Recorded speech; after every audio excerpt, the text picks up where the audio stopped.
Hello. आज हम लोग चंद्रपेड़ और कादम्बरी की प्रेम कथा का तीसरा भाग सुनेंगे। चलिए शुरू करें।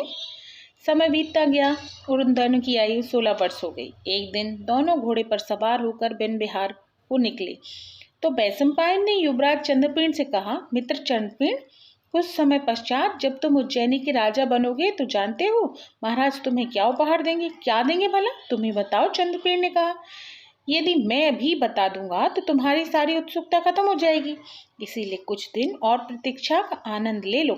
राज तिलक के दिन तुम्हें स्वयं ही इस बात का पता चल जाएगा, वैशंपायन ने हंसते हुए कहा। कुछ समय के पश्चात वह भी पल आ गया जब राजा चंद्रपेड़ ने अपने पुत्र का राज्य तिलक कर दिया। राजा ने उपहार में उसे एक बहुत ही सुंदर घोड़ा भेंट किया। राजा ने उससे कहा, यह घोड़ा मुझे फारस के बादशाह ने भेंट किया था। आज से यह तुम्हारा हुआ कुमार। दरअसल वह घोड़ा कोई और नहीं कपिंजल ही था, जो गंधर्व के श्राप के कारण उन्हीं घोड़े की योनि में उत्पन्न हुआ था। रानी विलासवती ने भी उसे एक बहुत ही सुंदर कन्या भेंट की। राजकुमार चंद्रपेड़ ने जब उसका परिचय पूछा तो रानी मुस्कुराते हुए बोली, इसका नाम पत्रलेखा है कुमार। इसको मैंने ही पाला पोसा है। अब से यह तुम्हारी सेवा किया करेगी और तुम इसकी देखभाल करना। वह कन्या जिसका नाम रानी ने पत्रलेखा बताया था, वह चंद्रमा की पत्नी रोहिणी थी, जिसने अपने पति के लिए इस रूप में जन्म लिया था। राजतिलक की प्रक्रिया पूरी करने के बाद दोनों दोस्त पहले राजधानी शहर का प्रतिनिधित्व करते हैं और उसके पश्चात चंद्रपेड़ और वैशंपायन एक विशाल सेना के साथ दुनिया को जीतने के लिए आगे बढ़ते हैं। चंद्रप्रकाश दुनिया के सभी राजकुमारों को बस में करते हैं और एक अस्थायी आराम करने का फैसला करते हैं। वैशंपायन ने चंद्रपेड़ से जब पत्रलेखा को साथ लेकर आने का कारण पूछा तो चंद्रपेड़ ने उसे बताया, पत्रलेखा की देखभाल की जिम्मेदारी अब मेरी है, इसीलिए मैं इसे अपने साथ ले आया हूँ। यह तुमने अच्छा किया चंद्रपेड़, वैशंपायन ने कहा। इस तरह हमारे साथ रहकर इसे हमारी देखभाल करने का अवसर मिलता रहेगा।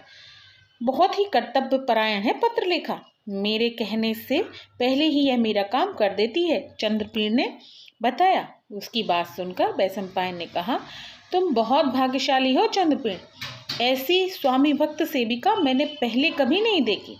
सारे राज्यों का दौरा करने में लगभग 3 वर्ष बीत गए। इसी बीच पत्रलेखा माँ की तरह सबकी देखभाल करती रही, समय पर सबको भोजन कराकर बाद में स्वयं भोजन करना, अपने स्वामी की हर आज्ञा का मन से पालन करना पत्रलेखा का रोजाना का कार्य बन गया। हिमालय में स्वर्णपुरा में एक दिन चंद्रपेड़ अकेला ही अपने घोड़े की सवारी करते समय वहां एक किन्नरों के जोड़े को देखता है।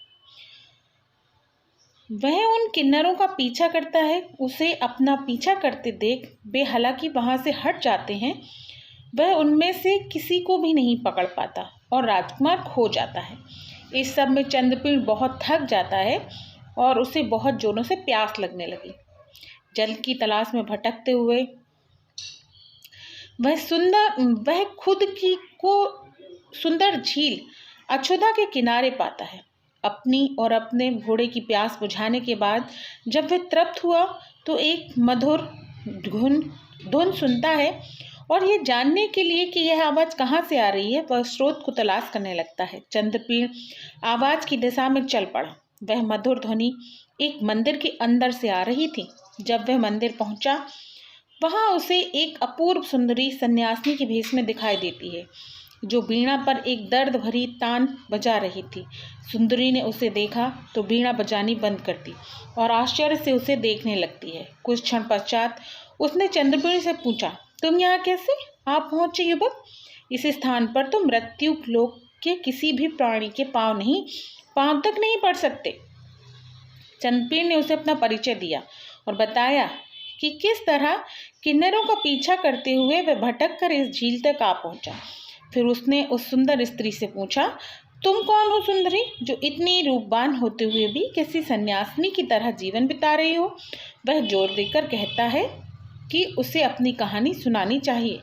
महाश्वेता ने शब्दों के साथ आंसुओं के एक झोंके में वर्णन शुरू किया। हे राजकुमार, दुनिया को मेरे त्याग की कहानी सुनकर क्या प्राप्त करना है, लेकिन अगर आप जानना चाहने के लिए उत्सुक हैं तो मैं इसे जरूर बताऊंगी। आगे की कहानी अगले भाग में।